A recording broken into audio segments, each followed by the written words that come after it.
Our movie begins with Biam on his 40th birthday. He is the definition of the ideal employee, living a picture-perfect life that anyone his age would dream of. He has a wonderful wife, a son who is at the top of his class, and a daughter who, despite suffering from autism, possesses a genius talent for the cello, an instrument that, ironically, seems made only for the wealthy. The whole family is gathered in the garden of their home, a house Biam bought specifically because it was his childhood home. His father had lost it during a financial crisis and was forced to sell, but our hero fought his way up from rock bottom until he bought it back. His wife Rena asks him to call their daughter from the roof because she has been playing since morning without eating a thing. While he goes up to call her, Rena searches around the dining table, trying to discover if he bought her a birthday gift. Finally, victory is hers. She finds a box containing tango shoes. It fits perfectly, as she does nothing in life but practice tennis, dance the tango, and raise the kids. She is overjoyed, praising him for being a one-of-a-kind husband who provides for all their needs. Touched by this scene, Biam stands in the middle of the garden, calling them in for a group hug. He even holds a gratitude session for exactly 3 seconds, as if fearing these blessings will vanish from their faces if they linger too long. And instinctively, his heart must have felt it coming. As soon as he arrives at the paper factory where he works as a manager, he discovers the factory has been sold to Americans. They plan to introduce advanced machinery, which means firing 20% of the workforce because they are no longer needed, and naturally, Biam is on that list. He gathers his colleagues who are getting the axe and practices the speech he intends to give to the new American director. He rehearses lines about how they carried the factory when it was just an idea, and how iron cannot replace humans, words that ultimately mean nothing.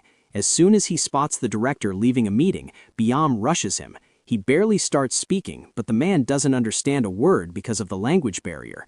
The director is in such a rush that he hops into his car and drives off, leaving Biam standing there talking to himself. The next day, Biam gathers his wife and kids before school. It's on the tip of his tongue to tell them the catastrophe, that they are about to plummet 5 or 6 social classes downwards, but his heart won't let him destroy their happiness, as he has no trauma to share. Instead, he goes to the psychological rehabilitation sessions the factory offered as a severance gift, so they wouldn't feel it's the end of the world.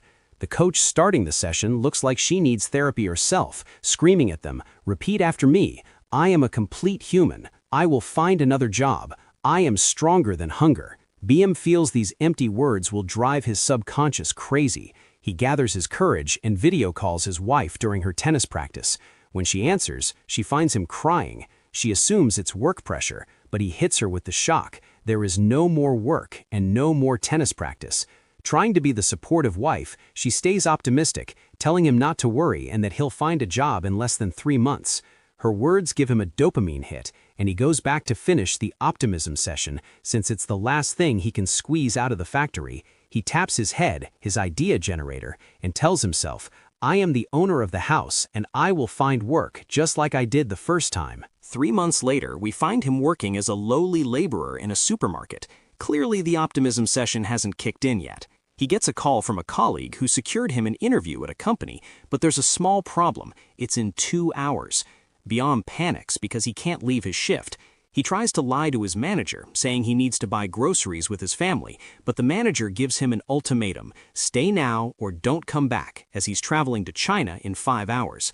Biam decides that life is about priorities, and the supermarket is definitely not one.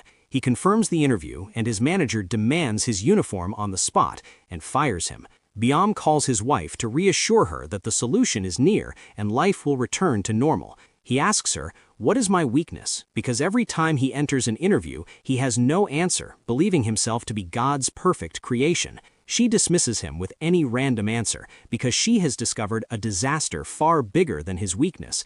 The bank has sent a letter stating that if they don't pay their debts, the house will be foreclosed on. Biam arrives at the interview unable to control his tension or his shaking leg. His confidence takes another hit when they explain he will be a mere worker and his manager will be a younger man. He tries to act cool, saying, "Even when I was a manager, I acted like a worker. Humility raises status."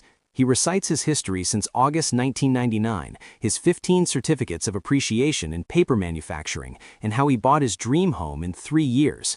When asked about his weakness, he gives an out-of-the-box reply: "My weakness is that I don't like to say my weakness." He jokes to lighten the mood. Leaving with his friend, he is told his answers were amazing and he's a shoo-in. Back home, Byam watches a video of Choi, the new production manager who took his place. He feels that spot belongs to him. He retreats to his glass cocoon in the garden to check his plants and clear his head. Later, the family gathers for dinner. Rina says, "I have one good news and 15 bad news. What do you want first?" Byam says it doesn't matter. She reveals she will work at her friend's dental clinic. The son is happy because she used to complain that raising kids ruined her career, but Byam is upset. She silences him. "It's not the time for ego. We are broke. We've fallen out of our social class and are entering poverty." The bad news continues. All entertainment is canceled, except for the daughter's practice. Netflix subscription? Gone. Meat for dinner? Gone. The car? Sold for a smaller one. And finally, she wants to sell the house to pay debts and rent an apartment. Byam is devastated. This house is his childhood. She explains they've been living on his severance pay for 3 months and the bank is coming for the house anyway. Better to sell it by choice than have it taken. The son gets up to finish his series before the subscription dies. Rina adds one last thing. They need to downsize the family to save food costs. Thankfully, she means sending the dogs to her mother's house. The next day, the dogs are taken away. Adding to the trauma, the new buyer arrives to see the house. It turns out to be Byam's sworn enemy. Byam tries to control his temper, having no choice. He goes upstairs to change and leave the house to them, but the buyer rudely barges into the bedroom while Byam is putting on his pants. Byam holds back his rage and leaves, only to find his daughter crying in the doghouse. He comforts her, promising to do everything to keep the house. He goes to his old boss, begging him near the bathroom for a chance, but gets rejected. He runs into Choi, who pityingly puts some money in his pocket and tells him there's a bar down the street with top-tier alcohol, advising him to go relax until God provides. Feeling humiliated, Byam takes the advice anyway. He sits drinking, hate-watching Choi's Instagram videos. The man is multi-talented, famous, and owns a house in the forest. Rina video calls him to say Lynn's cello teacher wants to stop lessons. He is drinking, and she notices. She holds back a lecture about him wasting their last pennies on alcohol because she sees he is mentally broken. She tells him she trusts him to fix this. The next day, they visit the teacher, who explains Lynn is a genius, far above the teacher's level, and needs a much more expensive advanced instructor. The parents don't grasp this, thinking she's just dumping them, as they've never actually heard Lynn play. Back home, Byam resumes his hobby of envying Choi's videos. Rina sits by him, feeding his ego, saying he is far better than Choi, and wishing a lightning bolt would strike Choi dead. This sparks a sinister idea in Byam. If he eliminates Choi, he could take the position.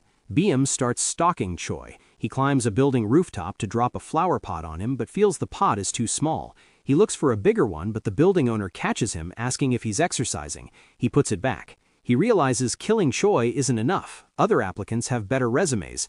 He buys the plant from the woman and goes to his greenhouse to plot. He filters the rivals down to 2 men plus Choi. One is Kim, a depressed alcoholic. Kim's wife is fed up, urging him to find any job, but Kim is obsessed with the paper industry. Suddenly, Kim snaps out of it, throwing away his alcohol for a fresh start.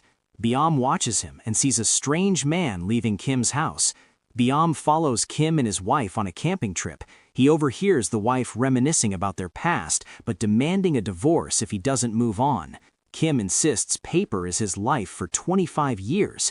Suddenly, Kim thinks he got a job email and rushes home, leaving his wife furious. Meanwhile, Rina's friend visits the clinic and mocks her for working as an assistant. In the forest, Byam gets bitten by a snake. Kim's wife saves him. Byam video calls Rina from the ground so she doesn't suspect he's in the woods. That night, they discuss telling their son that Byam isn't his biological father, but Byam refuses. He asks Rina about finding another job, and she tells him to do what he wants until luck strikes. Byam goes to Kim's house to kill him. He sneaks in but finds Kim's wife cheating with the strange man. Byam sneaks out.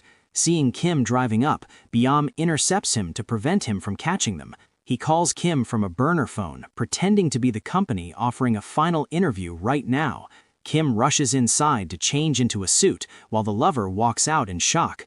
Kim realizes he missed the interview and spirals into depression. Byam picks Rina up from work and sees her with a young, handsome dentist. He gets jealous, fearing a repeat of the affair he just witnessed. He treats the doctor rudely. Desperate to regain status, he returns to Kim's house to finish the job. He finds Kim drunk and hopeless. Bom raises his gun, but Kim's wife appears behind Kim with a statue, ready to strike her husband. Startled, Bom accidentally shoots Kim in the shoulder. A three-way fight ensues. Bom flees. The wife, fed up, shoots Kim dead herself. She tries to chase Bom to kill the witness, but he escapes in his car. That night, Bom calls his son, asking about Rena.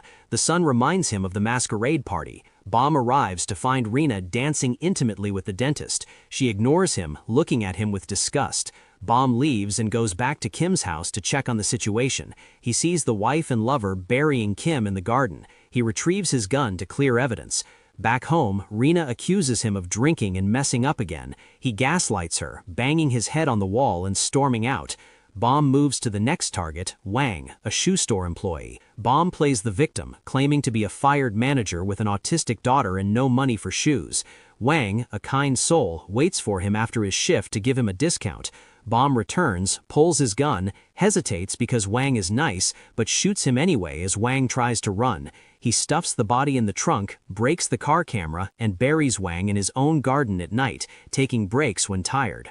In the morning, Rena wakes him saying police are outside. Biam thinks he's caught, but they are there for his son, who stole phones. Biam takes his son aside. The son admits he did it for fun and manipulated his friend. Biam settles with the shop owner to avoid a scandal. With the police gone, Biam focuses on the body in his greenhouse, wrapping Wang better. He doesn't realize his son is on the roof smoking, watching the entire burial live. Police question Biam about the disappearing applicants. Biam jokes, "If I disappear, I'll call you." He decides to befriend Choi, the final target. He visits Choi with expensive alcohol. They drink together, and Choi's kindness makes Biam hesitate. Meanwhile, Rena investigates the garden based on her son's story and finds the body. She calls Biam, who is busy digging a grave for Choi. She decides to protect the family, telling her son she found a buried pig. 2 months later, Biam is the final candidate. He is hired and told to fire the whole team later. He agrees, saying technology is everywhere. The police officer warns Biam that Kim's wife suspects the new hire is the killer. Biam feigns shock. Life returns to normal. The dogs come back, Rena plays tennis, and they finally hear Lin play the cello, realizing she truly is a genius. The movie ends.